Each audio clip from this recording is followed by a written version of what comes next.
assista esse vídeo comigo, mas antes eu quero te convidar a se inscrever no canal, já deixar o seu like, também preparar o seu comentário. Vamos assistir esse vídeo? E nós vamos falar agora sobre um furo. Ancapsu vai dar o furo, meu amigo. É isso daí. Recebi de uma fonte anônima, por motivos óbvios eu não posso falar quem é, mas é uma pessoa que eu sei que é ligada ao mercado financeiro e que já me deu dicas no passado que eram verdadeiras, então não é a primeira vez que essa fonte anônima me dá informações, mas é uma bomba. O Alexandre de Moraes mandou baixar todos os investimentos dele, todo o dinheiro dele que está no BTG lá em Miami e trazer para a conta dele do BTG no Brasil. O Alexandre de Moraes, como vários outros políticos e coisa, eu falei isso para vocês, né? Todos eles têm conta nos Estados Unidos. Ninguém é maluco de ficar com conta com muito dinheiro aqui no Brasil, não. Todo mundo tem conta nos Estados Unidos para isso. E, no final das contas, agora ele está com medo. Se ele está fazendo isso, tem dois problemas nessa história. A primeira coisa, ele está com medo e está se preparando para a retaliação. Ele, eu falei para vocês, é o menor dos problemas. Ele vai sair bem nessa. Porque ele vai falar que não tem interesse nenhum de ir para Miami, não quero nada nos Estados Unidos mesmo. O problema, o que vai vir por aí, vai machucar de verdade, é o pessoal que está debaixo dele, que obedeceu a ordem do Alexandre de Moraes. Esse pessoal que está fudido e mal pago. Pois bem, alguns dias atrás, antes mesmo de vir o auditor da OEA, né, de vir o cara aí, o senhor Pedro Vaca, que fez as entrevistas aqui para ver a questão da liberdade de expressão e coisa e tal, o governo Lula, aqui, auxiliares de Lula, já tinham falado para Alexandre de Moraes para tomar cuidado com viagens aos Estados Unidos, que ele poderia ser preso por lá.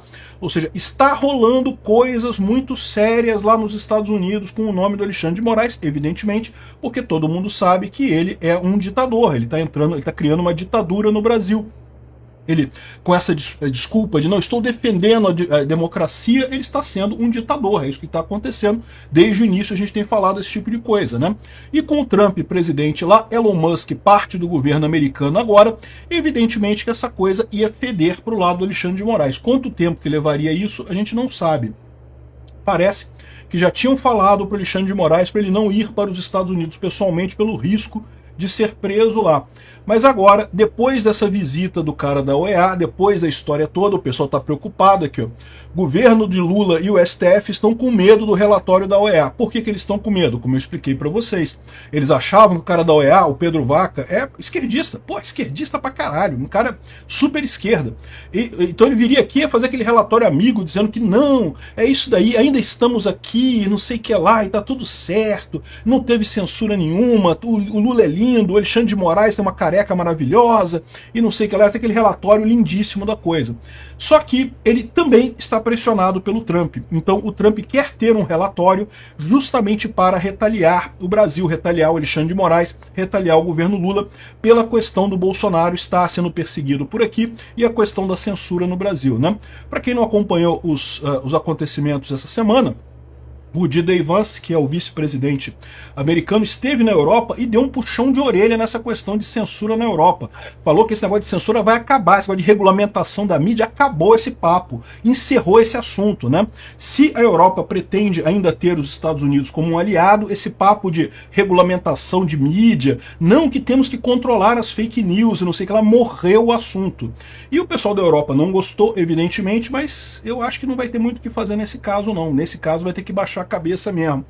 E, é lógico, vai sobrar o Brasil, né? O Brasil foi o pivô dessa história toda, com o Xandão fingindo que é macho, né? Fingindo que é homem. Não, porque eu decido. E quem é que vai questionar a minha decisão? Vai fazer o quê? Vai entrar com recurso no STF contra a minha decisão? Não, mando prender e arrebentar mesmo cartão de vacina, importunação de baleia e não sei o que lá, e fingiu que foi para os Estados Unidos, mas quem fingiu foi a gente que falsificou entrada, não sei o que lá. Pois bem, parece que bateu o desespero no Xandão. A situação vai ficar preta para eles, já estão sabendo. É lógico que essas coisas o pessoal fica sabendo antes, né? Ainda não saiu na mídia. Aliás, essa pessoa que me confidenciou essa movimentação do dinheiro do Moraes para cá, pediu também para não falar, porque disse que nem o pessoal na Faria Lima está sabendo ainda dessa história, mas já está rolando dentro do BTG esse papo. A gerência lá de contas de pessoas VIPs, né? Que é lógico que tem isso nos bancos, né? Você sabe que esses bancos todos têm aquele banco VIP, coisa e tal, mas ainda não é o VIP de verdade. Aquilo ali é pro VIP mais ou menos, pra galera mais ou menos VIP. E tem a gerência das pessoas realmente VIPs, né? E aí é todo um outro patamar lá em cima. E nesse pessoal que está circulando a informação que o Alexandre de Moraes mandou trazer tudo dos Estados Unidos aqui para o Brasil. O cara tá apavorado, tá? Ele viu que a coisa ficou preta. O relatório da OEA, pelo visto, já tá todo mundo no nível de pavor, né? E isso é um aviso também, como eu falei para vocês, porque o Alexandre de Moraes não vai ter isso. Ele vai falar, não, porque vai bater no peito, vai falar, eu não quero ir para Disney mesmo, nunca gostei do Mickey, sempre achei o Pateta um idiota, vai falar essas coisas, não vai fingir que não tem problema nenhum, né? Tem, é lógico que tem. É lógico que ele sabe que a vida dele vai ficar um inferno daqui para frente. Mas ele vai bater no peito e vai dizer que não tem problema nenhum, que eu sou isento e não sei o que lá, porque ele não tem alternativa. Ele vai falar o quê? Desculpa aí, eu estava errado? Não, não vai. Ele vai seguir em frente, insistindo no erro dele, né? O problema dessa história, quem mais vai sofrer com essa história não vai ser o Alexandre de Moraes. Se isso realmente é o prenúncio de medidas sérias dos Estados Unidos contra o Alexandre de Moraes, vai ser igual aconteceu com o Tribunal Penal Internacional. Vai ser o cara e todo mundo que está debaixo dele respondendo por isso daí. Então, o Xandão tá beleza, o Xandão dá seu jeito aí, o Xandão já é rico, já tem dinheiro pra caralho, né? Não deveria ter, né? Porque em tese ele é funcionário público, recebe um salário de juiz lá, que não é tanta coisa assim.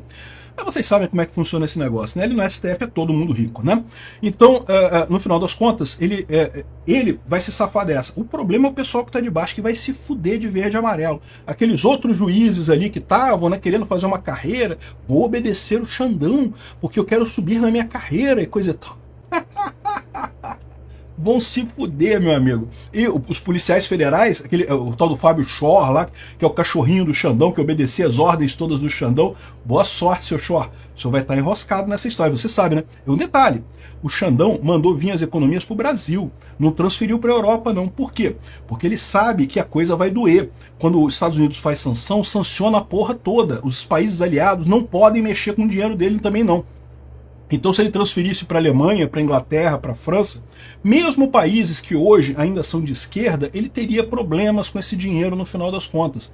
Ele trouxe para o Brasil. Aqui no Brasil, ele não vai ter problema, pelo menos enquanto o Lula for presidente. Então, essa notícia tem esse lado também, tá? Você pode esperar que vai ter um recrudescimento do radicalismo do STF e do Lula com essa história. O pessoal já está vendo que a única saída que resta para essa coligação PT-STF é a saída Venezuela, né? A gente sabia que isso ia chegar uma hora. Isso aumenta a importância da manifestação dia 16 de março. Temos que pedir o impeachment do Lula. Não interessa o que Bolsonaro quer, o que o pessoal quer. A gente quer o impeachment do Lula. Tem que tirar esse pinguço corrupto da presidência da República, porque esse pessoal lá não vai sair graciosamente, né? Eles acusaram todo mundo de golpe, coisa e tal. Ah, eles não vão dar golpe não, Peter, porque eles falaram que são a favor da democracia. Meu amigo, esquerda adora golpe. Esquerda é quem dá golpe de verdade. Esse pessoal tá ficando desesperado, estão ficando encurralados. Eles vão ver que não tem alternativa que não seja a alternativa Venezuela para eles. Se preparem, cuide muito bem do seu cachorrinho de estimação, pode ser necessário como proteína mais adiante. Mas não tenha dúvida, as coisas agora vão acontecer rápido. E se os Estados Unidos fizer o jogo certinho, não vai dar tempo do Lula fazer a solução madura. Eles vão tentar, mas não vão conseguir fazer isso, porque embora vai ter um monte de gente enrascada nessa história, eles vão ter que sacrificar algumas cabeças carecas, algumas cabeças velhas que já estão com hemorroida cerebral vão ser sacrificadas nesse negócio para manter o Brasil ainda como um país viável nas democracias ocidentais, né? Então eu acho, eles vão tentar isso, eles vão tentar esse caminho, eles vão, mas não vão conseguir não, não vão conseguir não. Pode cuidar do seu cachorrinho com amor e carinho mesmo, para ele continuar sendo seu pet. Papo B das dúvidas, deixa ele mais gordo. Saiu uma pesquisa em que o senhor está muito bem, o senhor está com 61% de aprovação, pesquisa Quest. E a gente vai pegando os itens todos, está muito bem também. Educação, saúde, transporte. Quando chega na segurança, os números mudam completamente. Quer dizer, a opinião pública não está gostando. Não é? Onde deveria ter 40%, se pensar na saúde, tem 27%, que é a aprovação. Onde deveria ter 27%, que é quem reprova a saúde, está 38%. Então está muito ruim ali. O que o senhor...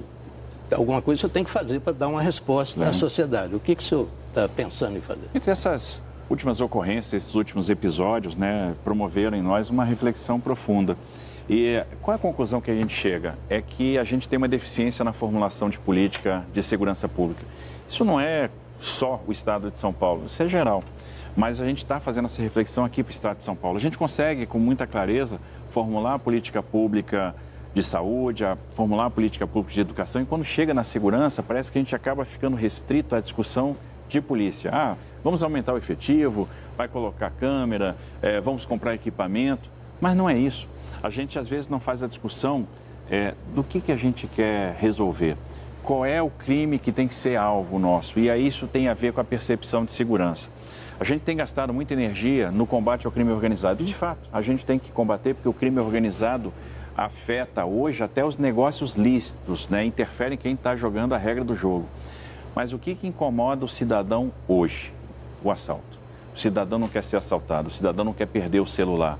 E a gente está formulando política para evitar o assalto. A gente está analisando, por exemplo, a nossa mancha urbana, a gente está casando intervenção urbana com segurança pública, a gente está interpretando o que os indicadores querem dizer e transformando isso em ações efetivas para que a gente possa dispor melhor o efetivo policial. Então, vamos supor, mesmo numa cidade espraiada como São Paulo, né, uma cidade enorme, né, com muitos desafios, se a gente for ver a concentração de crime, ela vai estar em 5, 6, 10% das ruas. Opa, então aqui eu tenho uma dica de que caminho a seguir. E qual a intervenção que eu preciso? É só força policial ou é intervenção de iluminação pública, são mais câmeras, é intervenção na parada de ônibus ou na saída do metrô? Então é essa discussão, essa reflexão que a gente tem que fazer agora enquanto formulador de política pública para melhorar a segurança, diminuir essa quantidade de roubos, dar a sensação de segurança para aquela pessoa que perde o celular, que sofre com isso. Então é nessa linha que a gente vai atuar, analisando, interpretando os indicadores, fazendo uma coisa que a gente não fazia. Eu recebo os indicadores criminais todo mês, mas a gente não fazia uma reunião, por exemplo, com a Polícia Militar, com os comandantes de policiamento de área para entender qual é exatamente o problema naquela área e o que aqueles indicadores estão representando. Ou cobrar, por exemplo, a produtividade da Polícia Civil em termos de resolução de crimes. Então, são correções de rota que a gente se vê obrigado a fazer e é isso que a gente vai procurar praticar. Governador, só um detalhe, às vezes a gente presta menos atenção, pela opinião pública, talvez nos números, não é? A segurança pública no estado de São Paulo, em vários governos, é um caso de sucesso, na verdade, para o Brasil, no parâmetro do Brasil. Foi mais de 40 homicídios por 100 mil habitantes para 7,8. 7,8. Hoje, 5,7. Por cada 100 mil habitantes. Que é o menor índice da série histórica. É o menor indicador do Brasil. Eu estou pegando os dados de 2023. 2023, 7,8. Metade de Minas Gerais, que é um estado que poderia ser comparável, quer dizer, um estado grande, envolvido. Então, quer dizer, São Paulo é um caso de sucesso. Então, a minha primeira pergunta, assim, como alguém gosta de política pública, assim, por que São Paulo conseguiu esses resultados? Né? Se a gente não entender por que São Paulo reduziu o número de homicídios, a gente não consegue entender qual é o caminho, né? Então, eu acho que esse é um ponto fundamental. Assim, por que São Paulo, ao longo de muitos governos, conseguiu uma redução sustentável, contínua, consistente do número de homicídios por 100 mil habitantes? Disparando, assim, junto com Santa Catarina. Mas Santa Catarina é um estado muito menor, com outras características. São Paulo é um estado, quer dizer, do tamanho com muitos desafios. Qual é a explicação para isso? Eu acho que nós temos uma polícia muito profissionalizada. E é por isso que eu digo que a gente não pode confundir os erros de agora, esses erros em sequência, com o que é a polícia militar. Até eu entendo que o combate ao crime não pode ser justificativa para o erro policial. E, por outro lado, o erro policial também não pode ser justificativa para o não combate ao crime. Então, a gente tem que manter numa estrada e entender quais são os contornos, quais são os limites que nós temos. Os governadores que passaram, os governos que passaram tiveram a preocupação de profissionalizar a polícia, de blindar a polícia de interferência política, de respeitar a hierarquia. E isso, obviamente, trouxe resultados positivos. E os números de São Paulo, de fato, são muito interessantes. São os menores, é o menor índice de homicídios do Brasil. Algumas políticas públicas foram muito bem sucedidas.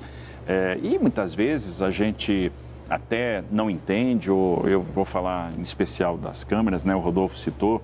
Eu tinha uma posição mais resistente no início, e aí hoje com 2 anos de mandato e percebendo o que eu estou percebendo na rua, vendo o que eu estou vendo, eu já mudei completamente de opinião. Eu vi que a Câmara realmente é um instrumento a favor do policial e a favor da sociedade. E, ora, tem problema nenhum a gente errar e a gente mudar de opinião. E o pessoal acha que mudou de opinião por causa do que aconteceu nessas últimas semanas. Não, a gente mudou de opinião lá atrás. Por isso que quando a gente conduziu o novo processo de Câmara, a gente já conduziu um processo para 12 mil e a nossa ideia é chegar a 15 mil. Então a gente paulatinamente vai aumentar a quantidade de câmeras, porque a gente percebe que de fato é um instrumento para a segurança do policial, que ao fim e ao cabo é quem está, é o elo mais fraco dessa história.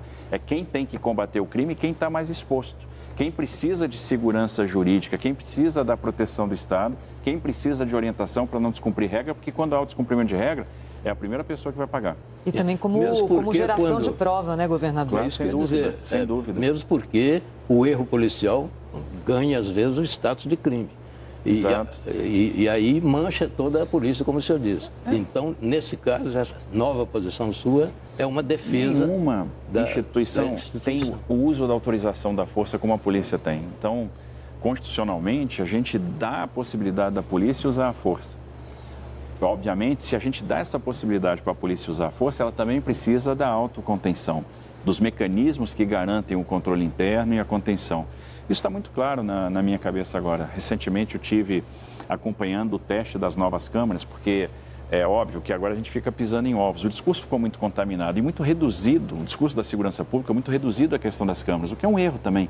A câmera é um componente, nós temos diversos outros, né? E obviamente tudo que é feito agora aqui no Estado, quando se fala em câmera, traz a desconfiança por causa da postura pretérita nossa. E eu fui pessoalmente acompanhar, que eu queria ver. E é natural que a gente pensasse em reformulação ou modernização tecnológica, porque esse programa foi pensado, gestado aqui em 2019, começou a ser operacionalizado em 2020, a gente está falando de tecnologia, então há uma mudança, uma atualização muito rápida, e a gente queria ver se... E esse foi o vídeo de hoje do JV Notícias. Já se inscreva no canal, deixe o seu comentário, seu like, compartilhe esse vídeo com muito mais amigos para que eles fiquem por dentro deste assunto.